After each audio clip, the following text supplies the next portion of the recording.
28살 때 대회 나가서 우승하고 피지컬 배기 방송 촬영이나 모델 쪽을 겸업으로 지금 제가 1인 사업자로 매출을 5억 원대 정도는 유지를 하고 있기 때문에요. 스포츠카라든지 수입 세단으로 갔을 수도 있는데, 그런데 이제 저에게만큼은 이 렉선 스포츠가 저의 운동 철학처럼 가장 완벽한 차량이다라고 생각을 합니다. 왜냐? 안녕하세요. 저는 몸짱농부 김경진입니다. 피지컬 백이나 천하제일 장사, 나는 몸신이다, 뭐 이런 방송들하고 모델 일 쪽을 겸업으로 농업에 종사를 하고 있고요. 귀농한 지 7년째이고, 이 차는 제가 2020년도에 구입한 렉스턴 스포츠 차량이고요. 가장 실용적인 기능만 넣어서 운행을 하고 있는 차량입니다. 저는 사실 뭐 대회를 나가려고 운동을 열심히 한 게 아니고요. 그 중학교 2학년 때 비만이었어서 이제 강요를 하신 거죠. 반강제로 이제 피트니스 클럽에 등록을 해주셨는데, 제가 또 시키는 거를 굉장히 잘하는 성격이라 오늘 뭐 하고 가라 하면 그걸 다 하고 갔어요. 무조건.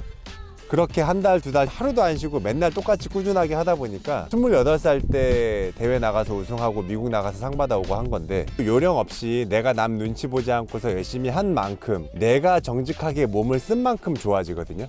이제 서울에서 일을 했을 때 IT 기업이었는데, 처음에 사회 초년생 때 구입을 했던 게 SM5 2세대, 3세대까지 SM5를 구입을 했었습니다. 트리잡을 일을 했었기 때문에 더 멋있는 수입 세단으로 갔을 수도 있는데, 저보다 또 위에 직급에 계신 분들도 보통은 이제 뭐 그랜저 이런 거를 많이 탔었기 때문에, 뭐 제가 그거보다 뭐 더 좋은 차를 탄다거나 좀 이제 비슷한 차를 탄다거나 하면은 조금은 좀 오바스럽게 보이지 않을까. 그리고 SM5 같은 경우는 이미지가 너무 험하게 탄다는 이미지는 좀 아니었던 게 좀 있어서, 좀 그런 부분들이 마음에 들어서 구입을 했었습니다. 근데 제가 이제 결혼을 하고 첫째를 서울에서 낳고, 이제 제가 그때 당시에 거의 뭐 3잡 정도를 하고 있었기 때문에 뭐 잠 하루에 2~3시간씩 자면서 이제 뭐 애기 얼굴도 못 보고 좀 이러다 보니까, 애기도 이게 이 시기가 지나면은 다시는 안 오는데 내가 좀 너무한다 싶은 생각이 들어서 좀 알아보다가 시골에 이제 귀농을 해서 또 농업 일을 배우면서 6개월 동안 월 80만 원씩 정도 나오는 게 있는데, 사실 그 정도면은 뭐 그냥 뭐 가족들 뭐 식비 정도는 나오겠구나 해가지고서 했는데, 일꾼들을 태우기 위한 스타렉스, 그리고 이제 농작물들을 옮기고 일을 하기 위한 포터, 이렇게 두 가지를 구입을 했었는데요. 이 두 가지가 워낙에 좀 성향이 딱 나눠져 있다 보니까 문제가 생긴 게, 밭에서 일을 하다가 뭐 트럭을 쓰고 있는데 어린이집에 픽업을 하러 가야 된다. 그러면은 또 20km를 가가지고 차량을 바꿔가지고 어린이집에 갔다가 또 아이들을 집에 데려다주고 또 포터로 바꿔가지고 또 일을 하러 오고, 한 번 이동을 할 때마다 보통 20km, 30km, 왕복하면 40km, 50km가 나와요. 근데 그걸 또 하루에 몇 번씩 이동을 하거든요. 시간도 너무 잡아먹고, 거기에다가 해남에 와서 농로가 익숙치 않으니까 농로에서 몇 번 빠졌었거든요. 포터는 웬만한 데는 다 자력으로 나올 수 있는데 스타렉스가 빠졌었는데 그러면서 보험사를 많이 부르게 되었고, 그래서 저한테는 피지컬을 가지고 있는 차, 산길이라든지 뭐 이런 곳에서 좀 사고가 났을 때에도 그 차체 자체에서 저를 좀 안정적으로 보호해 줄 수 있는 복합적인 기능을 할 수 있는 차를 좀 알아보다가 구입하게 된 렉스턴 스포츠입니다. 좀 뭐 그거보다 조금 더 좋은 픽업 트럭을 갔을 수도 있죠. 저는 일단 픽업 트럭이라는 카테고리 내에서 모든 거를 일단 고민을 해야 되니까, F150 같은 경우에는 이제 이거로 알아봤었는데 한 6,000대 정도였던 걸로 기억을 하고요. 이제 콜로라도하고 렉스턴 스포츠를 봤는데, 렉스턴 스포츠는 2,000 후반에서 뭐 이것저것 해가지고 3,000, 이제 콜로라도는 4,000대? 거의 1,000만 원 가까이 그때 금액 차이가 났었거든요. 그래서 원래 저는 차를 그렇게 막 아끼는 타입이 아니에요. 그러니까 지금도 올라오다가 보면은 기스 얼마나 났겠어요. 차가 뭐 긁히고 평상시 타면서 자잘하게 생활 기스가 되고 약간 노후되고 이런 거를 보면서 가슴이 아프고 돈이 많이 들어가면은 저는 좀 이제 좀 저한테 맞는 차가 아니다라고 생각을 하는데, 굳이 또 1,몇백만 원을 더 주고서 저거를 샀을 때 내가 과연 필요가 있을까라고 생각을 했을 때에는 아니다. 그 쌍용 자동차에 제일 친한 친구가 그때 당시에 다녔어요. 지금은 이제 현대차 쪽으로 이제 옮겼는데, 제가 이거 새로 나온 거 어때? 이렇게 물어보면은 절반 이상을 사지 말라 그랬거든요, 저한테. 그냥 비슷한 급의 뭐 현대차를 사라 기아차를 사라, 이렇게 말을 했던 친구였거든요. 근데 이제 그 친구가 이제 이거 개발에 참여를 했었는데, 그 친구 이제 말하기를 G4 렉스턴하고 렉스턴 스포츠하고 볼트 하나하나까지 다 똑같다. 그냥 외관 디자인만 조금 다르고 뒤에다가 트렁크를 넣었느냐 짐칸을 만들었느냐 요거 차이인데, 이제 그 정도 금액대로 이 정도 차면은 이게 막 후회할 만한 선택은 아닐 거다라고 얘기를 하더라고요. 이제 요거는 이제 오래 타도 되겠다 싶어서 이제 구입을 하게 됐죠. 뒤에 공차 중량이, 무게감이 뒤에가 좀 가볍잖아요. 그러다 보니까 이제 뒤에가 완전히 아무것도 없이 가볍게 있을 때에는 아무래도 좀 튑니다.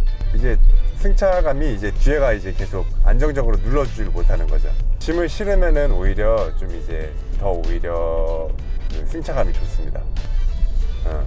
그래서 이제 그런 부분에 있어서 지포렉스턴하고 부품이라든지 뭐 이런 세팅되어 있는 것들은 같을지 몰라도 아무래도 승차감 부분에 있어서는 비어있을 때 픽업 트럭은 픽업 트럭이다. 사실 세단은 이 정도만 흔들려도 굉장히 불안한데 내는 그냥 돌을 밟으면 밟나 보다, 이런 길들이 많아요. 길 다니면 이런 것들 내가 이렇게 빠지는 애들이 되게 많아서.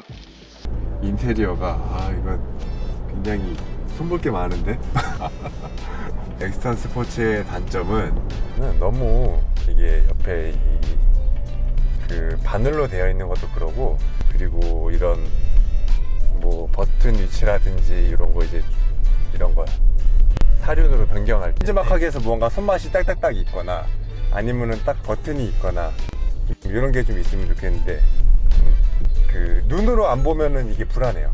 이제 보면은 이런 것도 사륜하면 여기에다가 진짜로 3mm로 이게 사륜이라고 나오거든요. 굉장한 등치에 맞지 않게 좀 이런 부분들이 너무 좀 어린애들 장난감처럼 이렇게 만들어 놔가지고, 그리고 주행하고 뭐 이러는 거에 대해서는 전혀 문제가 없는 출력이고, 근데 이제 뭐 이거를 속도를 내는 부분이라든지 뭐 제로백이라든지 뭐 이걸 제로백이라고 하기도 그렇지만은, 네, 아니면은 이제 뭐 1, 2차선 타면 안 되죠. 3, 4차선 타야 되고. 근데 이제 그런 부분들은 제가 크게 중요하게 생각하는 부분이 아니라서 차를 엄청 만족하니까 그 친구의 말은 틀리지 않았다 생각을 합니다. 다른 픽업 트럭들 굳이 저한테 필요도 없는 출력이 높아가지고 연비가 낮은 것보다는 이제 이 정도 적당한 기능 선에서 연비가 10 정도 나오는 게 오히려 저한테는 더 만족스럽습니다. 사실 제 목표는 이제 그겁니다. 귀농해서 나도 저 사람처럼 살고 싶다, 이런 사람이 되는 게 목표입니다. 저는. 제가 이제 이 렉스턴 스포츠를 구입을 하게 되면서 어떠한 뭐 아이들하고 일을 보다가도 급하게 무언가를 잠깐 옮겨줘야 될 때에는 이 차량을 그대로 가지고 가서 일을 할 수도 있고, 또 제가 개인적으로 미팅을 하러 갈 수도 있고, 좀 이런 것들에 있어서 굉장히 저한테 실용적인 부분이 있는 차량이고요. 렉스턴 스포츠만큼 저와 제 가족한테 헌신을 했던 차가 없었던 것 같습니다. 나중에 혹시라도 이제 이 렉스턴 스포츠가 필요가 없어지더라도 차의 좀 짐차로서의 용도가 조금 줄어들 때쯤에 캠핑카를 하나 더 이렇게 달아서 좀 가족들하고 여행을 간다거나 좀 오랫동안 좀 타고 다니고 싶습니다. 가족한테도 그러고 제가 일을 할 때도 그러고 좋은 차로 남아줘서 굉장히 고맙고 고맙다.